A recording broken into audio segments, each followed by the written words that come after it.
Oi, Cun. rupa serius sekali. Olah habari. Alhamdulillah, Pio. pio. Selama mbak tunggu. Lumayan, tapi tidak apa-apa.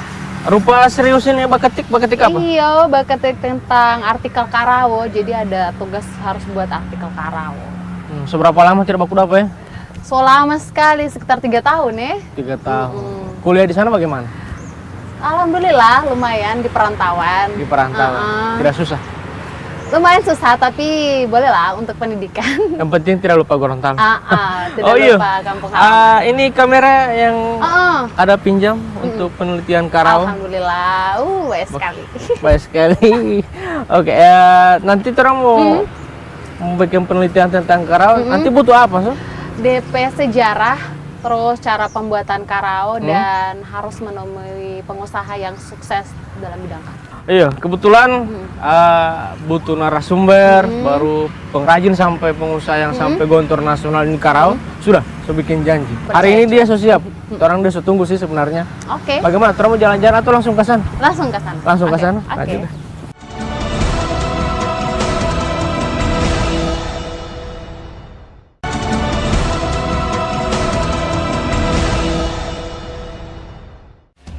Ade, selamat tidak naik bentor.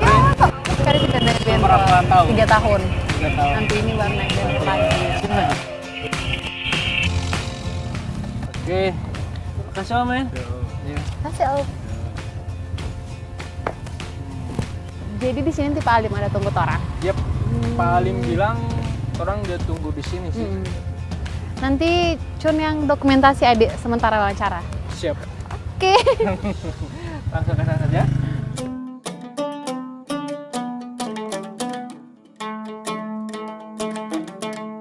Assalamualaikum Pak. Salam warahmatullahi wabarakatuh. Kalau maaf ini Pak sudah mengganggu waktunya Bapak ini. Bismillah, apa yang bisa saya bantu? Ini teman saya Pak Ade. Ya. Dia mau Ade. buat penelitian tentang Karawo Pak. Tentang Karawo ya. Kebetulan Bapak budayawan, jadi kita sharing lah tentang Karawo ini Pak untuk penelitiannya. Oh, penelitian kalau begitu mari kita duduk ya, biar enak ngobrolnya Iya, tentang makasih, Karawo Pak. ya. Silakan. Jadi gini Pak, Ade mau tahu asal mula kata Karawo. Oke. Karawo itu, Dek, itu berasal dari plesetan bahasa Gorontalo ketika seseorang sedang mengerjakan sesuatu yang rumit. Karena rumitnya maka dia kerjakan satu persatu dan terkesan itu dibuat sedemikian rupa dengan istilah kuroingo. He kuroingo liu.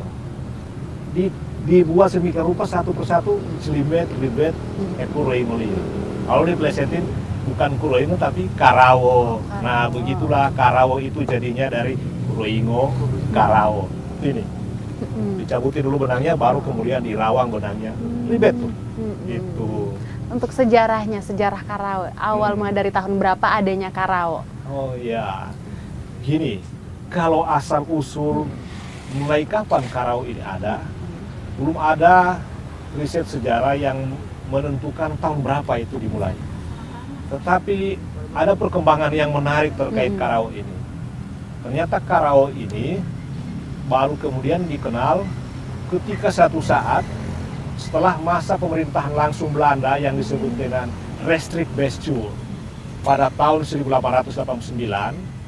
Pada saat itu juga semua jenis kesenian sebagai bagian dari kebudayaan yang berbau lokal tidak dibolehkan oleh Belanda. Yang ada diperkenalkan kesenian-kesenian baru, termasuk kesenian Eropa.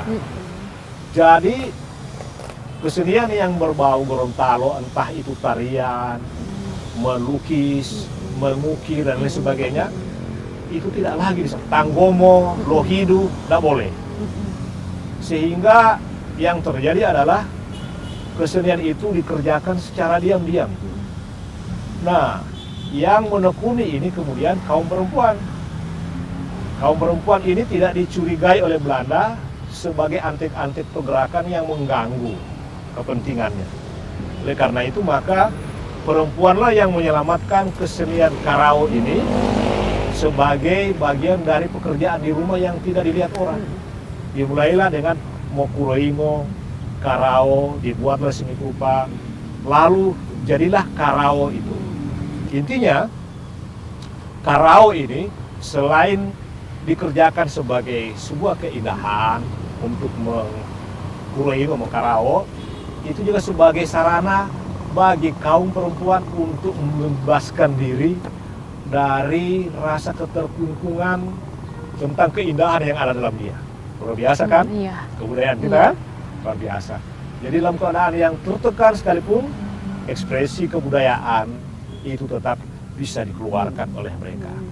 Tapi kemudian mulai masuk dari 60-an akhir sampai ke tahun 70-an, khususnya komunitas-komunitas tertentu dan sebagian besar mereka berada di wilayah Tapa ini. Mereka mulai mengembangkan ini, karao ini. Disebut karao waktu itu. Lalu karao ini pelan-pelan mulai dipakai, belum pada masyarakat menengah, masih masyarakat biasa menggunakan karao. Dan itu dibikin nanti sesuai pesanan. Saya suka dan tak banyak orang menyukai itu. Karena waktu itu ada perasaan minder yang sukses ditanamkan oleh kolonial. Kalau menggunakan produk-produk lokal itu berarti kita kelasnya kelas bawah. Ade mau tahu perkembangan dari dulu sampai sekarang untuk karao bagaimana Pak? Eksistensinya mungkin.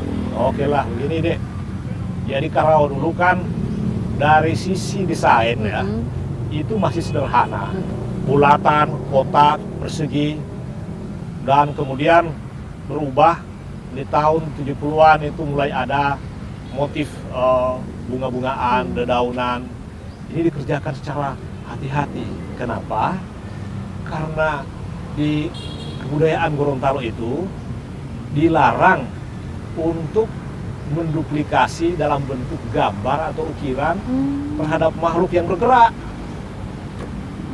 Binatang atau serangga tidak boleh.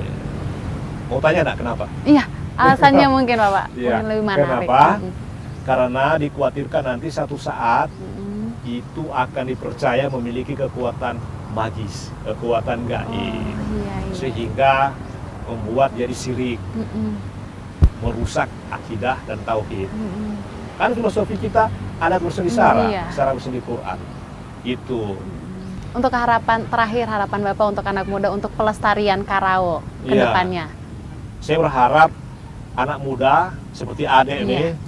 memang harus berbagi dalam melestarikan, mengawetkan karao ini dengan berbagai keahliannya. Kalau anak muda yang suka merajin karao, buatlah industri-industri atau kelompok industri karao.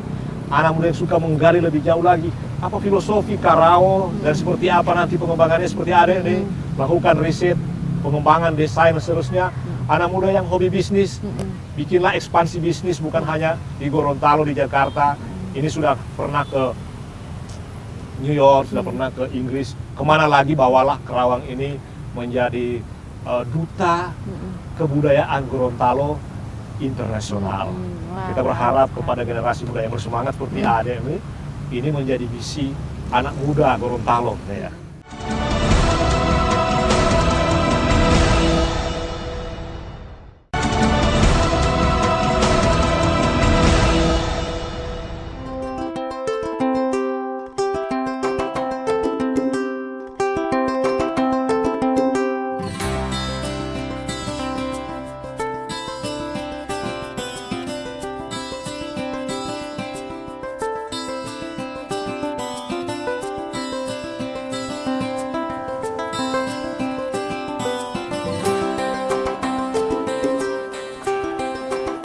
Kabar ke Alhamdulillah sehat.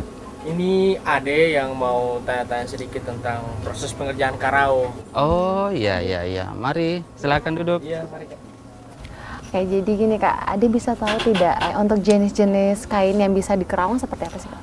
Ada jenis kain misalnya ero, ada juga kain dari sifon, ada kain katun ima, kain sutra, dan banyak lagi macam-macamnya. Setiap kain beda kesulitannya untuk di Kerawang. Setiap kain ada beda kesulitannya untuk membuat. Biasa kalau yang agak tipis seperti ini kain katun, kain sifon, dia agak mudah karena dia cuma 2 serat kain. Nah, tapi kalau ada yang serat kain yang agak tebal, itu memerlukan waktu lama untuk proses pengirisan atau pencabutan benang sendiri. Kalau misalkan ini yang sekarang dibuat ibu ini proses apa Pak? Ini sekarang proses pembuatan pengirisan kain.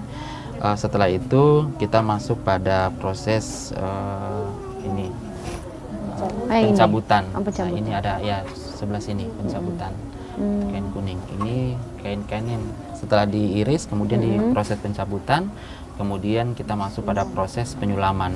Ade mau tahu nih kenapa kakak lebih pilih usaha karao? Ada peluang tidak untuk ini? Iya, dari awal memang lembaga ini adalah lembaga PKBM Karao, yang dimana kita kerjasama dengan Kementerian Kemendikbud, yaitu di bagian Direktorat Kursus dan Pelatihan.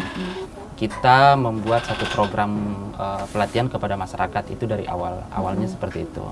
Kemudian melihat peluang usaha yang sangat bagus buat masyarakat, khususnya masyarakat yang memang benar-benar tidak memiliki pekerjaan. Akhirnya alhamdulillah saya merekrut remaja-remaja bahkan ibu-ibu yang tidak memiliki pekerjaan di rumah. Kemudian saya latih melalui program kursus dan pelatihan program pendidikan kecakapan wirausaha. Nah, Kak, setelah dua proses ini dari pengirisan dengan apa namanya tadi yang kedua ya? Sulaman. Oh, sulaman. Sulamannya di sebelah mana? Di sebelah sana. Oh, di Nanti sebelah saya sana. antar. Ya. Oh, bisa diantarkan. Boleh. Ya, mari Bu.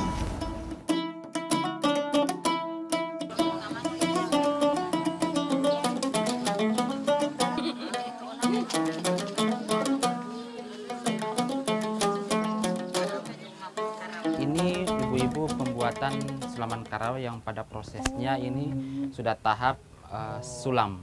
Sulam ya, Pak? Iya, mari silakan kedua lo. Halo ibu-ibu. Kalau untuk jenis karaonya di sini kan tadi ada lihat beda-beda, ada yang transparan, ada yang atau ada jenisnya karaonya. Kali Oh Pak. iya, ada sulaman karao apa ya? Sulam Manila, ya, Manila, tisik dan ikat. Perbedaannya Ikat ini ya. oh iya. Oh yang seperti ini. Iya.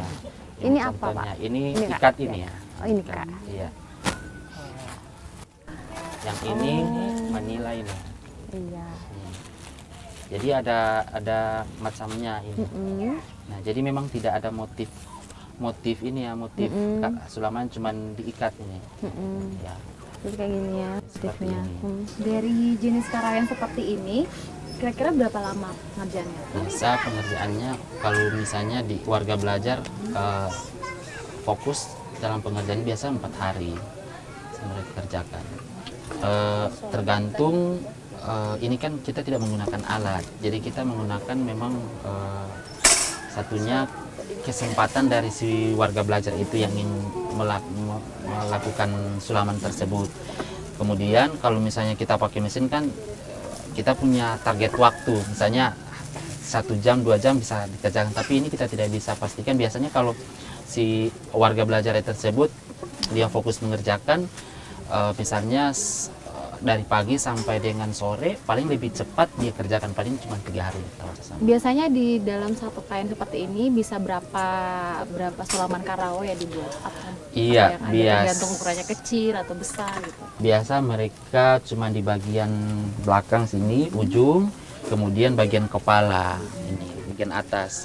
Kemudian biasanya juga cuma di bagian sini, ujung dari ini. Tergantung permintaan. Iya, tergantung permintaan konsumen. Kak, bisa dilihat cara pembuatan karao? Oh iya, bisa. Silakan. Jadi begini.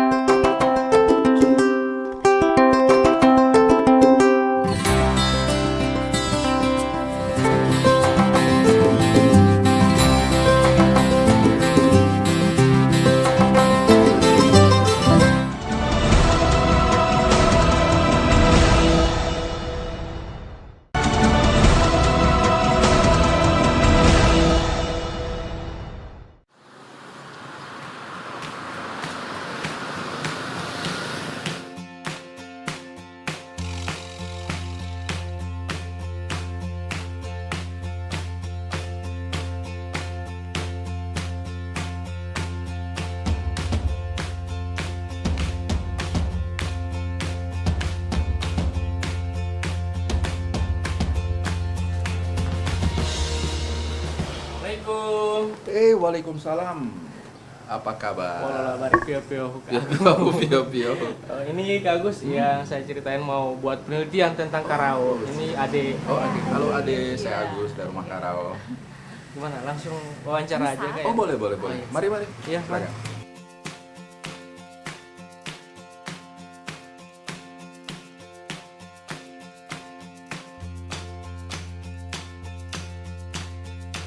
Nah, Kak Agus, Ade mau tanya nih, kenapa Kak Agus lebih pilih Karao sebagai usahanya? Pertama, saya orang Gorontalo. Ya. Kemudian yang kedua, Karao itu satu kain yang sangat unik, yang sangat berbeda dengan kain-kain yang ada di seluruh Indonesia. Dan bisa saya katakan bahwa Karao itu menjadi identitas dari Gorontalo itu sendiri. Kenapa? Karena orang sebut Karao itu adalah Gorontalo. Orang sebut Gorontalo pasti ada Karao di dalamnya. Itu adalah alasan utama saya. Terus sepak terjangnya usaha rumah Karao ini kayak gimana sih? Sebenarnya kalau berbicara tentang sepak terjang itu Rumah Karao ini kan untuk sampai dengan Oktober tahun ini itu kita udah masuk tahun keempat, ya tahun keempat, dan tentunya banyak hal yang sudah dilalui. Salah satu yang mungkin high achievement dari Rumah Karao itu sendiri, kita pada tahun lalu 2017 mendapatkan kesempatan untuk tampil di ajang New York Fashion Week. Wow, New York Fashion Week. Dan saya pikir itu adalah satu lompatan yang terbesar, berkat juga dukungan dari Bank Indonesia, karena selama ini Rumah Karao merupakan UMKM unggulan Bank Indonesia, dan berbagai macam kegiatan-kegiatan baik pameran-pameran yang di luar Gorontalo itu sendiri itu merupakan satu prestasi yang selama ini dilakukan oleh Rumah Karao. Inovasi terbaru nih dari Kak Agus, dari Rumah Karao. Sebenarnya sekarang itu di beberapa tahun belakangan ini selain batik itu yang paling terkenal itu adalah kain tenun ya, tenun ikat, dan saya juga banyak sekarang bermain dengan menggabungkan dengan tenun-tenun ikat dari Nusa Tenggara atau tenun-tenun yang dari Jawa gitu ya. Tujuannya sama seperti saya membangun untuk batik gitu. Tapi di sisi lain juga saya juga menyodorkan kepada pencinta fashion tanah air itu bahwa Karao is Karao gitu. Jadi sehingga pada saat saya berbicara Karao adalah Karao, maka saya menampilkan Karao dengan motif-motif yang besar gitu, yang full, atau motif yang unik gitu ya.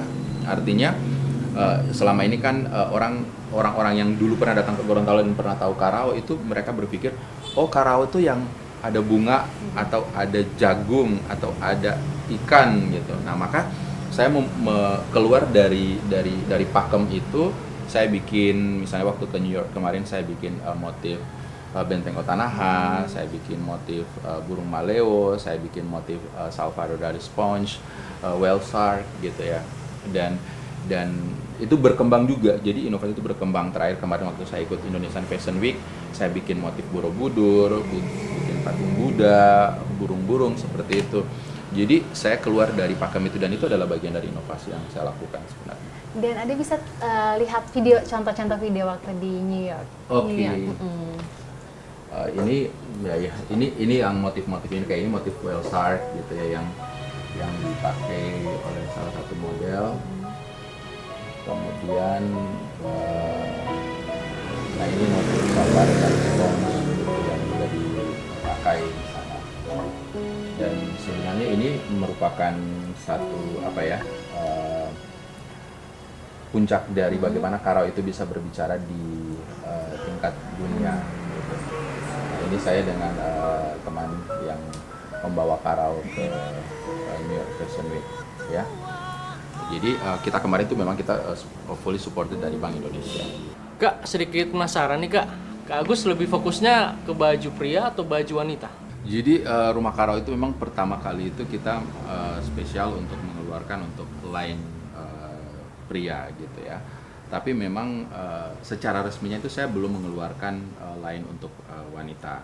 Tapi saya pernah bikin atau memproduksi baju-baju untuk perempuan, Dan rata-rata juga untuk saat ini baju-baju untuk perempuan itu di Rumah Karo itu made by request. Jadi kalau ada request pengen dibuatin, saya buat gitu. Kayak saya pernah buat untuk Mary Riana waktu ke Gorontalo, Saskia Sungkar. Jadi hanya made by request. Tapi insya Allah akhir tahun ini saya akan mengeluarkan line terbaru khusus untuk produk-produk cewek yang dari rumah. Terakhir, pesan untuk anak muda nih tentang Karao. Simple ya, bahwa cintai Karao, cintai jati diri bangsamu gitu. Kenapa? Karena kalau bukan kita atau kalau saya tuh kemana-mana pakai Karao, kalau bukan saya siapa lagi yang akan memperkenalkan Karao? Dan sekarang tren berbusana itu orang back to nature gitu, back to hal-hal yang bersifat alami gitu, dan orang lebih suka suatu yang berbentuk handmade gitu, dan Karao ini adalah satu produk handmade yang tingkat kerumitannya sangat besar. Maka bagi saya sekali kita menggunakan Karao, maka kita seperti menjadi brand ambassador untuk Karao itu sendiri dan untuk daerah kita Gorontalo itu sendiri. Terima kasih ya Kak atas wawancaranya, semoga Oke. sukses usahanya. Ya, Ada amin. bisa lihat Oh, sedikit? boleh. Ya. Mari silakan. Oh, ini ya contoh.